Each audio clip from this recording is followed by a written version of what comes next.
जो high school में है उनको एमएलसी का वोटर बनना हो, तो उसके लिए उनको एक्सपीरियंस की ज़रूरत होती है। लेकिन यहाँ जो 13 के डेट में दिए हैं एप्लीकेशन, उनको 13 के डेट में स्वीकृत करके 14 वाले को 14 के डेट में स्वीकृत करके और 15 के डेट में दिया जा रहा है। यानी वो अब 16 को योगदान करेंगे तो 1 से 2 दिन उनकी सेवा में टूट मानी जाएगी। मैं जानना चाहता हूँ विभाग से और खास करके पदाधिकारी महोदय से कि महोदय यहाँ जिस दिन रिजाइन करेंगे उसके कल होकर के अगर वो योगदान नहीं करते हैं, परसों करते हैं, 2 दिन बाद करते हैं, तो ये जो सेवा में टूट मानी जाएगी। क्या प्रधानाध्यापक में वो भर सकते हैं? क्या वो एमएलसी के वोटर के लिए बन सकते हैं अगर यहाँ 1.5 साल है या फिर 1.5 साल वहाँ बना तो इसलिए आपसे आग्रह है कि आप जिस दिन उनका आवेदन।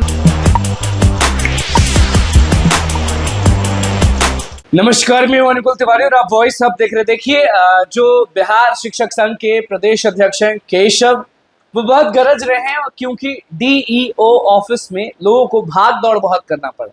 शिक्षक अभ्यर्थी हो या फिर शिक्षक हो, भाग दौड़ बहुत करें और वहीं पे उसी जगह पे बाहर में उनका गुस्सा फूट पड़ता है, दर्द फूट पड़ता है, बहुत सारी बातें कहने लगते हैं और आंदोलन की भी बात करने लगते हैं कि ये अगर चला तो हम लोग करेंगे, तो करेंगे क्या। सुन लीजिए सीधे कि क्या कह रहे हैं बिहार शिक्षक संघ के प्रदेश अध्यक्ष। अभी जिला शिक्षा पदाधिकारी कार्यालय पूर्वी चंपारण मोतिहारी में हम लोग हैं। शाम के 6 बजने वाले हैं। उधर देख लीजिए अभी कितने शिक्षक अभ्यर्थी यहाँ हैं। ऐसे शिक्षक लोग यहाँ पर हैं जो TR3 में परीक्षा पास किए हैं और पूर्व से वो शिक्षक में बहाल है। अब उन्हें योगदान करने जाना है नया जगह रिजाइन करके, तो उनके साथ समस्या है कि जिस दिन वो रिजाइन करेंगे, अगर उस दिन स्वीकृत करके उनको लेटर मिल जाता है तो कल होकर के वो योगदान कर लेंगे, उनके सेवा में टूट नहीं मानी जाएगी।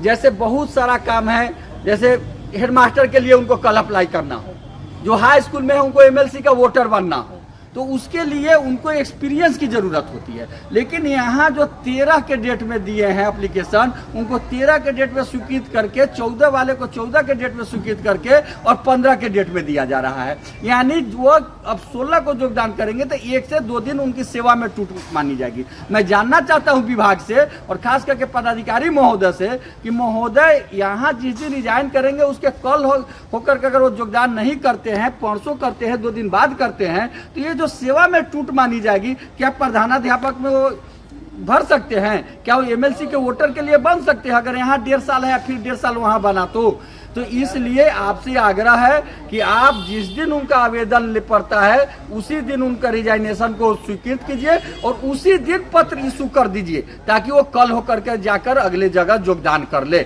अगर ऐसा नहीं कर पाते हैं तो आप 1 दिन बाद ही कीजिए और एक पत्र निकाल दीजिए कि जब तक उनका जो ये पत्र नहीं निकलता है रिजाइनेशन का, तब तक वो पुराने विद्यालय में बने रहेंगे, उनकी नौकरी वहां मानी जाएगी। ऐसा नहीं करते हैं तो हजारों टीचर का भविष्य में दिक्कत होगा, समस्याएं होगी। दूसरा है कि HRMS से जो ऑनबोर्डिंग का मामला है, जब हम लोग पटना सचिवालय में जाते हैं तो वहां कहा जा रहा है कि इनका ऑनबोर्डिंग हो गया है, यहाँ से भेज दिया गया है, यह समस्या जिला का है, हमको उससे कोई मतलब नहीं है। जबकि सच्चाई है और यहाँ आइए तो यहाँ लोग कहते हैं कि राज्य का समस्या है, राज्य से कुछ मैटर ही नहीं आया है।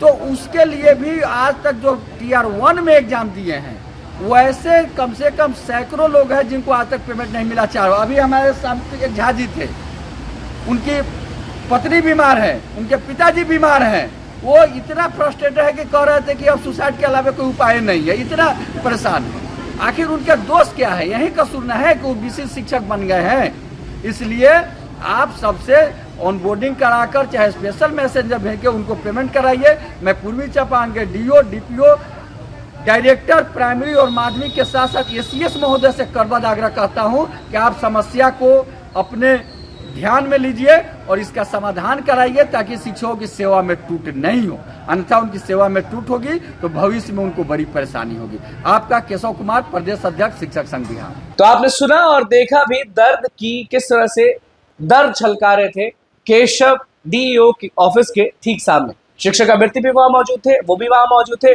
क्या कुछ समझा रहे थे, बार बार दौड़ना पड़ता है डीईओ ऑफिस, वो साफ कह दिया। अब क्या है पूरा मामला वो वीडियो से आपको मालूम चल ही गया होगा। कमेंट में बताइएगा कि क्या आप ये झेल रहे हैं। अगर हाँ तो बिल्कुल पूरा मामला लिखिएगा कमेंट में, अगर ना तो अगर आपके जानने वाले कोई झेल रहे हैं तो उनके बारे में जरूर बताइएगा। तो बस हमारे चैनल को सब्सक्राइब करें, को लाइक करें। बहुत बहुत धन्यवाद।